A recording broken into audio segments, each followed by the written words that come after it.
അതായത് ഈ കൊറോണയ്ക്കൊക്കെ മുമ്പ് നല്ല വില പറഞ്ഞ വീടുകളൊക്കെ ഒത്തിരി നഷ്ടത്തിന് നമ്മൾ കൊടുത്തു. ഈ 5 സെന്റ് സ്ഥലം 8 ലക്ഷം രൂപ പറഞ്ഞത് 5,60 കൊടുത്തു. 5,60 കൊടുത്ത് കടങ്ങളെല്ലാം വീട്ടി, വീടിൻ്റെ കടങ്ങൾ വീട്ടി, മോൻ്റെ എൻ്റെയും കാറിൻ്റെ കടങ്ങളെല്ലാം വീട്ടി സ്വസ്ഥമായിട്ട് കിടക്കാം. ഇപ്പം എന്ന് വെച്ചാൽ കടമില്ല. അവര് രാഹുലുമായിട്ട് എല്ലാം സെറ്റായി, ഇനി അങ്ങനെ ഒരു ജീവിതം തുടങ്ങാം, അങ്ങനെ ഒരു ഇതും ഉണ്ടായി.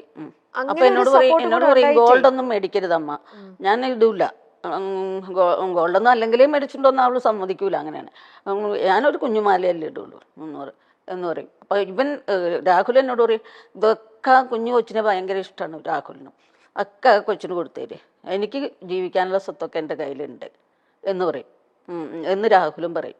അങ്ങനെ അല്ലെങ്കിലും ഞാൻ അപ്പം അവനോട് പറയും, അല്ലെങ്കിലും നീ എൻ്റെ ചിലവ് ജീവിക്കാമെന്ന് വിചാരിക്കണ്ട, നീ പണിയെടുത്ത് എനിക്ക് നോടണം, ഞാനിനി പോകില്ല. അങ്ങനെ അവനോടും പറയും.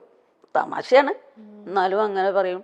പക്ഷെ അല്ലാതെ അങ്ങനെ അങ്ങനെ മരിച്ചു പോകുന്നൊരു ചിന്താഗതി ഉണ്ടായില്ല. ഉണ്ടായെങ്കിൽ ഇങ്ങനെയൊക്കെ പ്ലാൻ ചെയ്യൂലല്ലോ. അപ്പം ഞാൻ പറഞ്ഞിരുന്നു, ഇവർക്ക് വേറൊരു വീട്ടിൽ പോയി നിൽക്കാനൊക്കെ ബുദ്ധിമുട്ടാണ്, അപ്പോൾ നിങ്ങളിവിടെ തന്നെ താമസിച്ചോ, അവിടെ കുറച്ചെടുത്താണ് എൻ്റെ വീട്, നിങ്ങളിവിടെ തന്നെ. അവനും പറഞ്ഞു, ഇവളെൻ്റെ വീട്ടിലൊന്നും വന്ന് താമസിക്കാൻ പോണില്ല, ഇവിടെ താമസിച്ചോട്ടെ, അവിടെ നമുക്ക് ആവശ്യത്തിന് ബെഡ്റൂംസും കാര്യങ്ങളും ഒക്കെ ഉണ്ട്, ഇവിടെ താമസിച്ചാൽ മതി, മോനാണെങ്കിലും വേറെ വീട് കിടപ്പുണ്ട്. അപ്പം അങ്ങനെയൊക്കെ എന്തോ അതൊക്കെ ചെയ്യുമ്പോൾ എന്നെ എപ്പോഴും വഴക്ക് പറയായിരുന്നു, അമ്മ എന്തിനാണ് ഈ കാലത്ത് പോലെ പോകണം. അപ്പോൾ ഉച്ചയ്ക്ക് എണീറ്റ് വരും, അപ്പോൾ ഞാൻ ചായയൊക്കെ തിളപ്പിച്ച് വെച്ചിട്ടാണ് നിങ്ങൾ പോണത്. അപ്പോൾ ഫോൺ ചെയ്യും, ഇന്ന് എവിടെയാ എന്ന് ചോദിക്കും. അപ്പോൾ ഞാൻ പറയും, ഞാനിങ്ങനെ ഇന്ന സ്ഥലത്താണ് എന്ന് പറയും. അപ്പോഴത്തേക്ക് അമ്മ ഇനിയിപ്പോൾ എന്തിനാ ഇങ്ങനെ കിടന്ന് ഓടണേ എന്ന് ചോദിക്കും എപ്പോഴും. പക്ഷേ ഞാൻ അന്ന് ഓടിയില്ലായിരുന്നു, എൻ്റെ കൊച്ചിനെ ഇങ്ങനെ ചികിത്സിക്കാനൊന്നും എനിക്ക് പറ്റില്ലായിരുന്നു. എനിക്ക് ഇങ്ങനെ ഒരു സംതൃപ്തിയുണ്ട്, എനിക്ക് നോക്കാവുന്നതിൻ്റെ പരമാവധി നോക്കി എന്നുള്ളത്.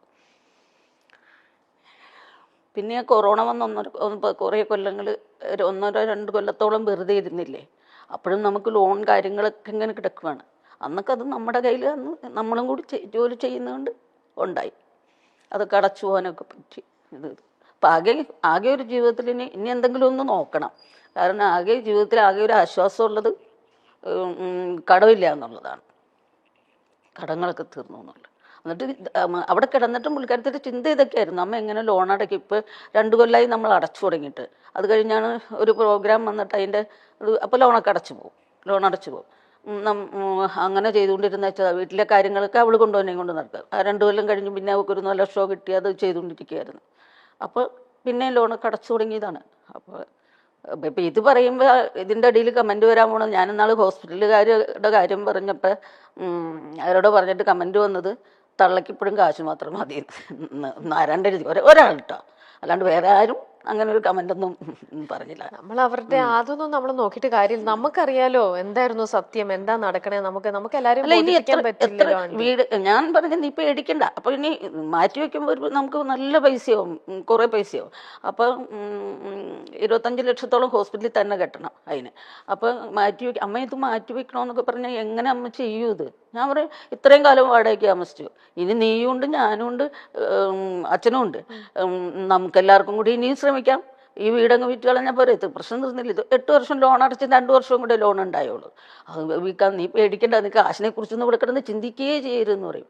അവൾക്ക് അതൊക്കെയായിരുന്നു ചിന്താഗതി. അവൾ എപ്പോഴും ആ ഒരു കാര്യത്തിൽ ഇങ്ങനെ ടെൻഷനായിരുന്നു അല്ലേ സുബിക്ക്? എപ്പോഴും അത് ഇങ്ങനെ വല്ലാണ്ട് സുബീനെ എത്രത്തോളം സ്നേഹം സൈഡിൽ നിന്ന് കിട്ടിയാലും നിങ്ങളൊന്നും സെക്യൂർഡ് അല്ലല്ലോ, നമ്മൾ സെക്യൂർഡ് അല്ലല്ലോ, നമുക്ക് ഇനിയും കുറച്ച് കാര്യങ്ങൾ ചെയ്യാനുണ്ട്, ഇങ്ങനത്തെ ഒരു വറി എപ്പോഴും. അത് ഞങ്ങൾക്ക് വീടൊക്കെ ഉണ്ടായതാ. ഞാനിങ്ങനെ ചെറുപ്പം മുതലേ ഇതുങ്ങളൊക്കെ പഠിക്കുമ്പോൾ മുതലേ ഞാനിങ്ങനെ എന്തെങ്കിലും ജോലി ചെയ്യും, എന്തെങ്കിലുമൊക്കെ ചെയ്യും ഞാൻ.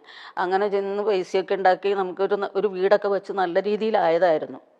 പിന്നെ പുള്ളി അങ്ങനത്തെ ഒരു മൈൻഡുള്ള ഒരാളല്ല, പുള്ളിയുടെ ഒരു റൂട്ടിൽ അങ്ങോട്ട് നടക്കുകയായിരുന്നു.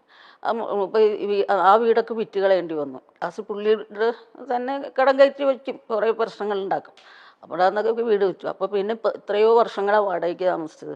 ഒരു വീടുണ്ടായപ്പോൾ തന്നെ അവൾക്ക് ആശ്വാസം. അപ്പോഴും ഞാൻ ഹോസ്പിറ്റലിൽ കിടന്നു, ഇനി 2 വർഷത്തോടെ അടച്ചാൽ പോരെ, അത് വേണമെങ്കിൽ ആ വീടങ്ങ് വിറ്റേച്ച് അടച്ചു തീർത്തോളാം, നീ പേടിക്കൊന്നും വേണ്ട എന്ന് വേറെ ഒരു വീട് കിടക്കണത്, അങ്ങനെ അടച്ചു തീർത്തോളാം, നീ എന്തിനാ പേടിക്കണേ, നീ കാശിനെ കുറിച്ചല്ല ഇവിടെ കിടന്ന് ചിന്തിക്കണേ, നീ മനസ്സിന് ബലം കൊടുക്കുക. ഞാനിവിടുന്ന് എണീറ്റ് പോകുമ്പോൾ പണ്ടത്തെ പോലെ തന്നെ പ്രോഗ്രാം ചെയ്യും ഞാൻ, ഇനി അങ്ങനെ ചിന്തിക്കണം.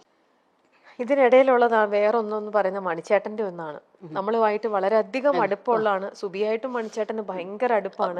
അതിന്റെ തലേ ഓണത്തിന് സുബിയാണ് പോയി ഇന്റർവ്യൂ ചെയ്തത് പാടിയിൽ വെച്ചിട്ട്. പിന്നെ അതാണ് ലാസ്റ്റ് സുബി മണിയായിട്ട് ചെയ്തത്. മാത്രല്ല മണിച്ചേട്ടനായിട്ട് എനിക്കും നന്നായിട്ട് പരിചയമുണ്ട്. അപ്പൊ മണിച്ചേട്ടനും നമ്മളുടെ ഇടയിൽ ഇങ്ങനെ നമ്മൾ കോമൺ ആയിട്ട് ഇരുന്ന് സംസാരിക്കുമ്പോൾ മണിച്ചേട്ടനൊക്കെ എപ്പോഴും ഇവളുടെ കല്യാണം, നമ്മളെല്ലാരും അതെ സുബീനെ കല്യാണം കഴിച്ച് കാണണം എന്ന് ഭയങ്കരമായിട്ടും മണിച്ചേട്ടനും ആഗ്രഹിച്ചിരുന്ന ഒരു കാര്യമാണ്. ജനുവരി 1 പുള്ളിയുടെ ബർത്ത്ഡേ. അപ്പൊ നമ്മൾ 31 എന്താണെങ്കിലും എവിടെയെങ്കിലും നമുക്ക് പ്രോഗ്രാം ഉണ്ടാവും. അപ്പോൾ ഒരു കൊല്ലം 2 കൊല്ലം ജനുവരി 1 പുള്ളിയുടെ ബർത്ത്ഡേക്ക് ഞങ്ങൾ പോയി. അപ്പോൾ ചാലക്കുടി തന്നെ ക്ലബിൻ്റെ പ്രോഗ്രാം ആയിരുന്നു. അതും കഴിഞ്ഞ് നേരെ അവിടെ തന്നെ ഹോട്ടലിൽ റൂം എടുത്ത് താമസിച്ച് പിറ്റേ ദിവസം ബർത്ത്ഡേയും കൂടിയിട്ടാണ് ഞങ്ങൾ പോകുന്നത്. പിന്നെ മണി, നാദിർഷ, ദിലീപ്, ഭാവന ഇവർ എല്ലാവരും കൂടി ഒരു ട്രിപ്പ് പോയി അമേരിക്ക. ഒരു ട്രിപ്പ് പോയിട്ട് അവിടെ വച്ച് സുബി സ്കിറ്റ് ചെയ്തേച്ച് ഇറങ്ങിയിട്ട് ഓടി എല്ലാം അടുക്കി വെച്ചിട്ട് പോകും. സാരി തന്നെ കുത്തിയൊക്കെ വെച്ചിട്ട് വേണം. അടുത്തത് ഡാൻസിന് കയറും. അപ്പോൾ ഡാൻസിന് ദേവിചന്ദനെയും പാരീസ് ലക്ഷ്മി ഇവർ 3 പേരും കൂടെയാണ് ഡാൻസ് കളിച്ചത്. അപ്പം ഇങ്ങനെ ഡ്രസ് അതല്ല, അതാ ട്രിപ്പല്ല, പിന്നത്തെ ഒരു ട്രിപ്പാണ്. ഇങ്ങനെ 8 എൻട്രി ഇട്ടുണ്ട് സുബിക്ക്. അപ്പോൾ സുബി ഒരു ഡൈവൊക്കെ ചെയ്യണ ശ്രീറാം എന്ന് പറഞ്ഞ തമിഴിലുള്ള ഒരു ആളാണ് കൊറിയോഗ്രാഫി ചെയ്തത്. അപ്പോൾ ഇങ്ങനെ വായുവിൽ കറക്കിയാണ്, നിലത്ത് നിന്നല്ല അതിൻ്റെ ഡാൻസ്. അത് കണ്ടപ്പോൾ ദിലീപിനും നാദർഷിക്കൊക്കെ പേടിയായി. വല്ലതും ഒന്ന് പറ്റിപ്പോയാൽ പിന്നെ ബാക്കിയുള്ളതിലൊക്കെ സുബിയുണ്ടേ. അപ്പം ഇവളുടെ ഈ ആ സ്റ്റേജിനുള്ള ഡെഡിക്കേഷനൊക്കെ കണ്ടപ്പോഴത്തേക്കും മണി ഒരു ദിവസം രാത്രി എന്നെ വിളിക്കുകയാണ്, ഞാൻ ഇങ്ങനെ സ്റ്റേജിനോട് ഇത്ര ഡെഡിക്കേഷനോട് ഒരു കൊച്ചിനെ കണ്ടിട്ടില്ല. അതുകൊണ്ട് അവളിൽ അത്ര ആത്മാർത്ഥമായിട്ട് നിന്നു ഞങ്ങളുടെ കൂടെ. അതുകൊണ്ട് അവളുടെ കല്യാണത്തിന് അതാണ് ഈ 10 പവൻ കൊടുക്കുമെന്ന് പറഞ്ഞ് ശ്രീകണ്ഠൻ നായരൊക്കെ പറയുന്നത്. 10 പവൻ കൊടുക്കുമെന്ന് പറഞ്ഞു. അത് കഴിഞ്ഞ് ഞങ്ങൾ എയർപോർട്ടിൽ വന്നിറങ്ങിയപ്പോഴും എന്നോട് പറഞ്ഞു, ഇവളെ വേഗം കല്യാണം കഴിപ്പിക്കണം, ഇവക്ക് 10 പവൻ തരുമെന്ന് ഞാൻ അന്ന് കള്ളുപിടിച്ചിട്ട് പറഞ്ഞൊന്നും അല്ല, ഞാൻ തന്നിരിക്കും. അത്രയും ഡെഡിക്കേറ്റഡ് ആണ് ഇവള് സ്റ്റേജിനോട് എന്ന് പറയും. അന്നൊക്കെ നല്ല വണ്ണമൊന്നും വെച്ചിട്ടില്ല, ആരോഗ്യമുണ്ട്. അങ്ങനെ സ്റ്റേജ് ഷോ ആയിരുന്നു പുള്ളിക്കാരത്തിയുടെ എല്ലാം. അതെ. അപ്പൊ സുബിക്ക് മണിച്ചേട്ടന്റെ മരണം കേട്ട് കഴിഞ്ഞപ്പോ അവള് അയ്യോ ഭയങ്കര വിഷമായിരുന്നു. പോയില്ല, അല്ല ഉണ്ടായില്ല. സുബി പിഷാരടി ഒന്നും ഉണ്ടായില്ല. ഇവര് തിരുവനന്തപുരത്തിന് പോയിക്കൊണ്ടിരിക്കുമ്പോഴാണ്. എന്നിട്ട് ഞാനും പുള്ളിയും കൂടെ പോയിട്ടുണ്ടായി മണിയുടെ അടുത്ത്. അവിടെ ആൾക്കാർ ബഹളം ഉണ്ടാക്കി ആ ഡെഡ് ബോഡി വരെ എടുത്ത് താഴെയിട്ട് ഇങ്ങനെ നിയന്ത്രിക്കാനൊന്നും ആരും ഉണ്ടായില്ല. അപ്പോൾ ഞങ്ങൾക്ക് കാണാനൊന്നും, മുകളിൽ നിന്ന് അവിടെ ഒരു AC റൂം ഉണ്ടായി, അവിടെ നാദൃശ്യം ഞങ്ങളൊക്കെ ഇരുന്ന്, പിന്നെ അവിടെ നിന്നൊന്നും കാണാനേ പറ്റൂല, അല്ലാണ്ട് അടുത്തൊന്നും പോകാൻ പറ്റൂലായിരുന്നു. അത്ര തിരക്കും ബഹളമായിപ്പോയി.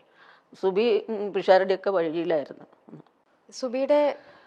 സുബിയുടെ കാര്യം പറയുമ്പോഴേ ഇന്നും അമ്മയുടെ മനസ്സിലേക്ക് വരുന്നത് ആ അവസാന നിമിഷം കുഞ്ഞു പറഞ്ഞ പോലെ മൂക്കിൽ പഞ്ഞി വെച്ച് കിടക്കാന്ന് പറയണ ആ സുബിയുടെ മുഖമാണോ അമ്മയുടെ മനസ്സിലേക്ക് വരുന്നത്, അതോ ഇപ്പം അതാ വരുന്നത്? പക്ഷെ എനിക്ക് അങ്ങനെ വരരുത്. അവളുടെ മറ്റുള്ള അത് കാണാതിരുന്നെങ്കിൽ നമുക്ക് ഇത് ഇപ്പൊ വരുന്നത് അതാണ്.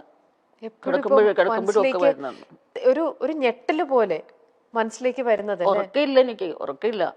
ഉറക്കം കൂടി കഴിച്ചാ ഉറങ്ങുന്നേ, ഉറക്കമില്ല.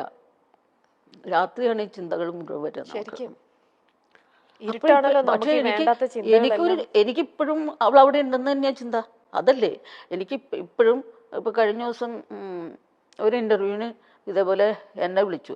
അപ്പോൾ എന്നെ രാജേട്ടൻ വന്ന് വിളിച്ചും പറഞ്ഞു, എഴുന്നേക്ക് പോകണ്ടേ നമുക്കെന്ന് ചോദിച്ചു. അപ്പം ഞാൻ പറഞ്ഞു, എൻ്റെ മനസ്സിൽ പറയണത് സുബി അവൾക്കല്ലേ ഒത്തിരി നേരം വേണ്ടത്, അവള് അത്രയാവട്ടെ ആദ്യം എന്നാണ് പറയണത്. അല്ലാതെ അവിടെ ഉണ്ടെന്ന് തന്നെയാണ് ഇപ്പോഴും ഞങ്ങളുടെ ചിന്ത. മോനൊക്കെ ഓക്കെ ആവാൻ കുറേ ദിവസം എടുത്തു. അവനൊരു ഇതുപോലെയായിരുന്നു, എന്താ ഒരു ഭ്രാന്ത് പിടിച്ചൊരവസ്ഥയായിരുന്നു അവന്. പിന്നെ അവനെ സമാധാനിപ്പിക്കാൻ ഞാനില്ലേ ഇതെന്ന് ഓർത്ത് ഞാൻ ഒന്നും കൂടി ധൈര്യം സംഭരിച്ചാണ്. ഇപ്പൊ കുഴപ്പമില്ല. ഞാൻ കുറച്ച് നാൾക്ക് മുമ്പ് മഞ്ജു ചേച്ചിയുടെ ഇന്റർവ്യൂ ഒരെണ്ണം എടുത്തിരുന്നു. മഞ്ജു ചേച്ചി അന്ന് പറയാ, സുബി മരിക്കുന്നതിന് 2 ആഴ്ച മുന്നേ എൻ്റെ പൊന്നു രമ്യ എന്നെ വിളിച്ചിട്ട് ചേച്ചി എവിടെയാ, എനിക്ക് ചേച്ചിയോടൊന്ന് സംസാരിക്കണം എന്നും പറഞ്ഞുകൊണ്ട് അവൾ എന്തോ പറയാനുണ്ടായിരുന്നു അവൾക്ക് ചേച്ചിയുടെ അടുത്ത്. അപ്പൊ ചേച്ചി കറക്റ്റ് ഇവളന്ന് തിരുവനന്തപുരത്ത് എത്തിയിരിക്കുമ്പോഴാണ് മഞ്ജു ചേച്ചിനെ വിളിച്ചത്.